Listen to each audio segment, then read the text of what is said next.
आनंद रस रत्नाकर, यह बुरा काम है, यह तुम मत करो।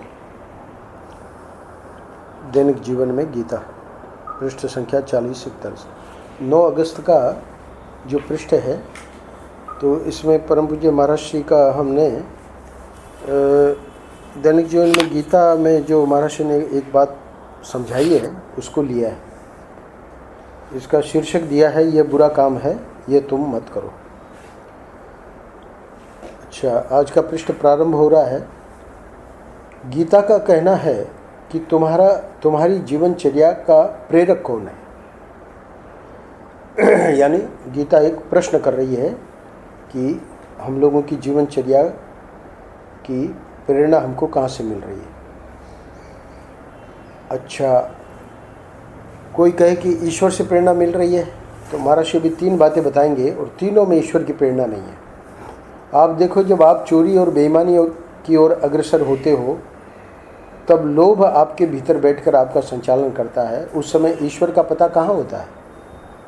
कि भाई हमारी तो पूरी की पूरी प्रेरणा, हम तो भगत हैं, सब ईश्वर ही प्रेरित करता है। तो सबसे पहली बात कि समझो कि कोई चोरी या कोई भी बेईमानी, तो उस समय तो लोभ ही हमको प्रेरित कर रहा है ना, ईश्वर कहाँ प्रेरित कर रहा है। नंबर 2, जिस समय आप मार काट हिंसा में प्रवृत्त होते हो, मैं किसी को पीट पाट दिया, तो उस समय क्रोध आपके जीवन का संचालन करता है ना, ईश्वर कहाँ करता है। और तीसरी बात, जिस समय आप अनाचार व्यभिचार की ओर प्रवृत्त होते हो, उस समय काम आपके जीवन का संचालन। तो काम क्रोध तथा लोभ तस्माद एतत् त्यजन त्यजेत, गीता में आया है। भगवान ने 16वें अध्याय में बताया है कि काम क्रोध और लोभ, यानी कितने दोष और दुर्गुण हैं, क्या क्या गिनाएंगे। तो भगवान ने कहा बस ये 3 में सब आ जाएगा, काम क्रोध और लोभ। महाराज ने तीनों यहाँ गिना दिए। लोभ से शुरू किया, बीच में क्रोध और अंत में काम। तो नीचे से ले तो काम क्रोध और लोभ, अरे महाराज ने लोभ क्रोध और काम, तो काम क्रोध, काम है क्रोध है तथा लोभ है तस्माद एतत् त्रयं त्यज। क्यों? त्रिविध नरकस्येदं द्वारम नाशनम आत्मना। भगवान ने कहा ये 3 जो है नरक के द्वार हैं, नरक का गेटवे है। यानी लोभ आया मतलब आप नरक में घुस रहे हैं, काम आया मतलब नरक में प्रवेश कर रहे हैं, गेटवे में एंटर कर दिए, है ना। तो ये तीनों में बोले कि ईश्वर कहाँ है, ईश्वर का पता कहाँ होता है। ये तो प्रेरक तो काम क्रोध और लोभ हो गए ना। तो सबसे पहली बात आज के प्रश्न में है, गीता का कहना है कि तुम्हारी जीवनचर्या का प्रेरक कौन है। अच्छा, इसी संदर्भ में एक मज़ेदार बात महर्षि बताते हैं। हम एक सच्ची बात बताते हैं। हमारे जाने हुए एक पुरुष हैं, उनको अपनी पत्नी पसंद नहीं थी। इससे उनका दिमाग गर्म हो गया और रात को नींद उड़ गई। डॉक्टर के पास गए। डॉक्टर ने कहा तुम्हारी पत्नी पसंद नहीं है, इसलिए तुम्हें ये सब तकलीफ़ है, तो तुम दूसरी स्त्री रख लो। साइकियाट्रिस्ट था, मनोवैज्ञानिक, तो उसने अपने हिसाब से जो उनके शास्त्रों में है ना उसका समाधान है, वो समाधान कर दिया। तब वह दूसरी स्त्री के पास जाने लगा, और जब उसका आकर्षण दूसरी स्त्री की ओर हो गया, अब एक और विस्फोट हो गया। इसका पता उसकी पत्नी को चला तो वह पागल हो गई, और जब वह पागल हो गई तब इत्तेफाक से वह भी उसी डॉक्टर के पास पहुंची, क्योंकि डॉक्टर बड़ा प्रसिद्ध था। तो डॉक्टर ने सब बात सुनी उसकी, तो डॉक्टर ने वही सलाह उसको दी कि डॉक्टर ने क्या कहा कि तुम दूसरा पुरुष रख लो। अब यहाँ महाराज जी एक बहुत महत्वपूर्ण बात बताने जा रहे हैं कि पहुँचे तो दोनों उसी डॉक्टर के पास, पर ये जो देवी हैं इन्होंने उसकी बात को नहीं माना। क्यों? क्योंकि वो महाराज जी को मानती थी, तो अपने श्रीमान जी को लेके महाराज जी के पास गई। फिर दोनों मेरे पास आए और दोनों ने हमें बताया कि हमें डॉक्टर ने ये सलाह दी है ना। तो देवता ने बताया और बोले कि हम तो वो कर रहे हैं और हमको अभी बड़ा आराम है। पर देवी जी बता रहे कि ये जो है ये तो बिल्कुल गलत हो रहा है, इनका जो उनके साथ संबंध है बिल्कुल गलत है। तो पति गिर गए पर पत्नी बच गई। कैसे? कि उसके चित्त में धर्म का संस्कार था। महाराज को बात इतनी बतानी है कि ये धर्म का संस्कार था, तो वो है उस डॉक्टर की बात ना मान के महाराज के पास गई, है ना। तो धर्म का संस्कार, अभी आगे धर्म के संस्कार में बहुत बढ़िया बात सुनाएंगे महाराज श्री कि काम क्रोध लोभ ये कैसे जीते जाएंगे, है ना। कल का पृष्ठ था कि दोषों को मिटाने के लिए उपाय करना पड़ता है, तो मानो उपाय ही बता रहे हैं। क्या उपाय करना पड़ता है? धर्म का संस्कार हमारे चित्त में आना चाहिए। धर्म का जो संस्कार होता है वह गलत काम करने से चित्त को कचोटता है। यह धर्म हमारा एक अविज्ञात सखा है।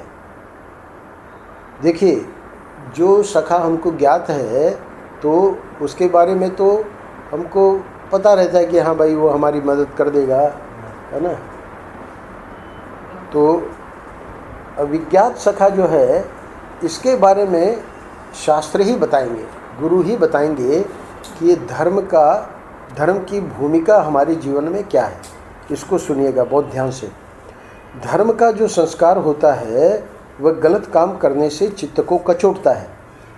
तो ये बात तो हम लोग अनुभव करते हैं। अच्छा, दूसरी बात सुनिए, यह धर्म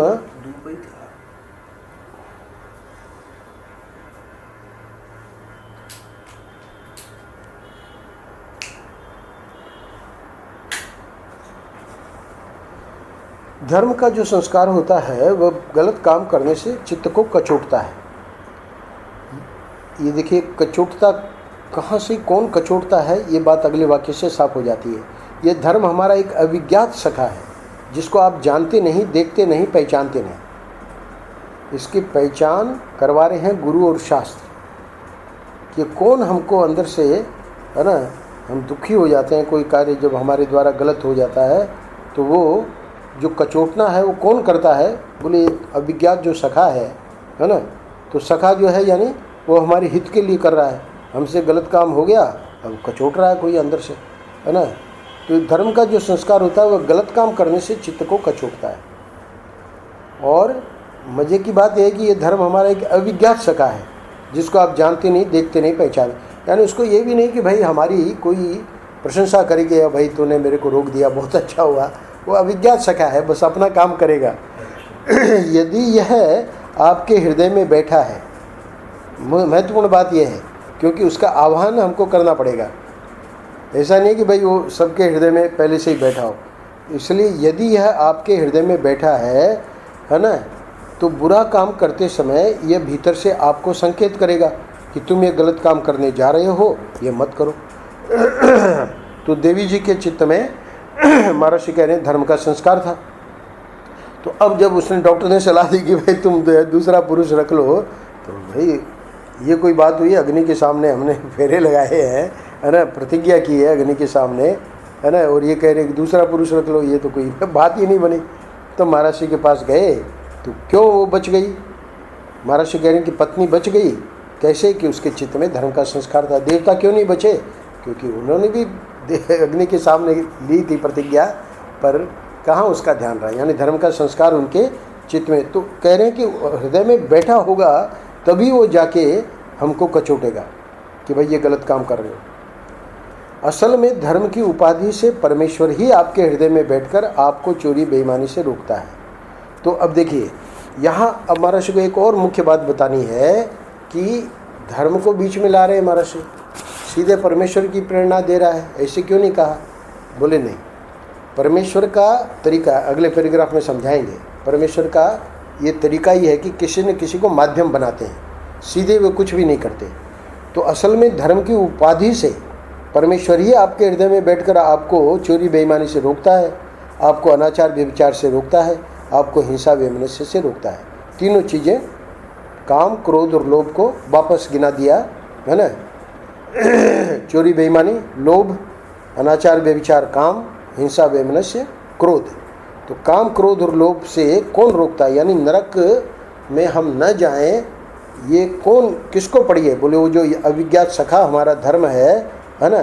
तो धर्म की उपाधि से परमेश्वर ही रोकेगा, पर उसको धर्म की उपाधि चाहिए परमेश्वर को। बिना धर्म की उपाधि के परमेश्वर नहीं काम करेगा। कैसे? सुनो, ऐसा है कि परमेश्वर को भी प्रेरणा देने के लिए कोई द्वार चाहिए। शुरू में बताया ना कि गीता का कहना है कि तुम्हारी जीवनचर्या का प्रेरक कौन है ना। तो तीनों में बताया, काम क्रोध और लोभ में, कि ईश्वर तो प्रेरक नहीं है। तो भाई ईश्वर ही तो सब कुछ प्रेरणा दे रहा है। बोले नहीं, ईश्वर जो है गलत कार्य के लिए कभी प्रेरणा नहीं देगा। वो हमारी वासना है, वो हमारा जो अधर्म का संस्कार है, पाप का संस्कार है, उसको वासना ही कहेंगे। तो वो अशुभ वासना है, क्योंकि शुभ वासना भी होती है। तो शुभ वासना तो पाप में नहीं लगाएगी, वो तो पुण्य कर्म में लगाएगी। तो अशुभ वासना जो है उसका जो वेग है, तो अशुभ वासना का वेग हमको पाप कर्म में यानी काम क्रोध लोभ में, और फिर उससे मतलब जो भी संबंधित जो गलत कार्य है उसमें लगा देते हैं। तो कह रहे हैं कि परमेश्वर को भी प्रेरणा देने के लिए कोई द्वार चाहिए, है ना। यह बात मैं सामान्य रूप से बोल रहा हूँ। कैसे? सुनो, जैसे आपको परमेश्वर दिखावेगा, परमेश्वर आपको समझो कि रचना को अमेरिका दिखा रहा है, तो अब अमेरिका कैसे दिखाएगा परमेश्वर? आँख के द्वारा दर्शन की योग्यता देगा, हैं? अच्छा, आपको परमेश्वर गंध का ज्ञान कराएगा, परंतु नासिका के द्वारा करवाएगा। परमेश्वर आपको शब्द का ज्ञान करावेगा, परंतु कान के द्वारा, है ना। आपको प्रेम देगा, परंतु हृदय के द्वारा। तो 4 दृष्टांत दिए महाराज श्री ने, है ना। देखना हमारा गंध सूंघना, है ना, हमारा सुनना और हमारा प्रेम, चारों के लिए परमेश्वर को, है ना, आँख वहाँ आवश्यक है, नाक वहाँ आवश्यक है, कान, है ना, बहरा आदमी है। अब परमेश्वर प्रेरणा दे कि भाई ये बात सत्संग चल रही है, सुन लो, क्या सुनेगा बेचारा? पढ़ तो सकता है ना, और सुन नहीं सकता। तो हृदय के द्वारा प्रेम, है ना। अब वेदांती के पास जाओ और उससे प्रेम की बात करो, है ना, ठन पाल। तो प्रेम देगा तो हृदय के द्वारा देगा ना। तो वैसे ही ईश्वर आपको सच्चा संदेश देगा, लेकिन वह धर्म की उपाधि से देगा। तो प्रेरणा जो है, सच्चा संदेश जो है, वो ईश्वर देगा तो सही, पर उसको धर्म की उपाधि चाहिए। तो हम पहले ही अधर्म में प्रवृत्त हैं, पाप कर्म कर रहे हैं, वासना हमारी बड़ी प्रबल है। तो जैसे वो दृष्टांत दिया ऊपर महाराज ने, देवता जी तो थे, तो उन्होंने समझाया कि भाई दूसरी स्त्री से आप दूसरी स्त्री रख लो, और वो अपना ठीक है। बोले उन्होंने दूसरी स्त्री रख ली, है ना, दूसरी स्त्री के पास जाने लगा। और वहीं पर महर्षि बता रहे हैं उसी एक ही दृष्टांत में कि पत्नी में धर्म का संस्कार था। तो यदि आपके हृदय में धर्म बैठा हुआ है, तो उसको उपाधि के रूप में स्वीकार करके ईश्वर आपको यह कहेगा कि यह बुरा काम है, ये तुम मत करो। यानी ये 100% बात है। महर्षि कहना ये चाह रहे हैं कि धर्म अगर हमारे हृदय में बैठा हुआ है, तो निश्चित रूप से ईश्वर जो है हमको कोई भी बुरा काम होगा तो उसमें सावधान कर देगा, संकेत कर देगा कि ये बुरा काम है, ये तुम मत करो। और धर्म नहीं है तो फिर हम देखेंगे कि कर लेंगे, फिर पश्चाताप भी होगा, फिर सोचेंगे कि अब नहीं करेंगे, है ना, फिर बाद में वापस गलत कर लेंगे, फिर पश्चाताप होगा, फिर सोचेंगे नहीं करेंगे। तो वो यानी अभी धर्म की उपाधि इतनी दृढ़ नहीं है। तो धर्म की उपाधि जब थोड़ी ढिलमिल रहती है ना, तो कभी हो जाता है, बुरे काम करने से बच जाते हैं, है ना। लेट उठने वाले थे तो उठ गए, जल्दी उठ गए, है ना, क्योंकि धर्म ने कहा कि भाई जल्दी उठो, चलना है वहाँ। और फिर बाद में कभी कभी वो जो है पुराना वासना का वेग आ गया, क्या है ये तो गोपालगढ़ में होता क्या है, वही तो होता है, उसी बात को बार बार, है ना। तो फिर वो गड़बड़ हो जाती है। नारायण नारायण नारायण नारायण।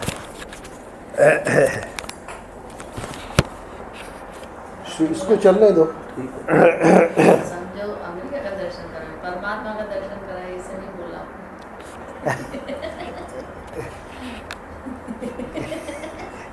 आपने ऐसे एग्जांपल दिया ना कि समझो यूएस का दर्शन, परमात्मा का वैसे बोलो इसकी बड़ी चीज ऐसे ही मिल जाएगी, मेरे अमेरिका से देख ले, लायक बना देंगे